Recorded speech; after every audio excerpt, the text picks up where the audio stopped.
Hello everyone. তো দেখো, এখন আমি কুল খাচ্ছি। এই টক কুলগুলো খেতে কিন্তু দারুণ লাগে। আর মাথায় তো অ্যালোভেরা জেল দিয়েছি, তারপর ল্যাভেন্ডার অয়েল দিয়েছি, একসাথে মিক্সড করে দিয়েছি। চুলে আজকে শ্যাম্পু করব। তো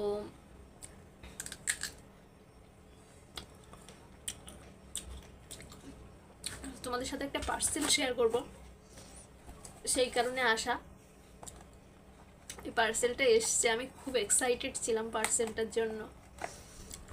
বলতো শীতকালে আমার যেহেতু কম্বিনেশন স্কিন, তো শীতকালে তো স্কিনটা প্রচণ্ড ড্রাই হয়ে যায়, সেই কারণে আমি মাখি সিটাফিলের ক্রিমটা, কিন্তু গরমকালে আবার খুব অয়েলি হয়ে যায়। তো সেই কারণে এটা অর্ডার করেছিলাম। তোমরা দেখতে পাচ্ছ কি না জানি না, এই দেখো। তো এটা তোমাদের সামনেই ওপেনিং করলাম, কারণ স্নান করে এই নতুন মানে ক্রিমটা মাখবো। ক্রিম না, এটা জেল বেসিক্যালি, গরমের জন্য খুব ভালো।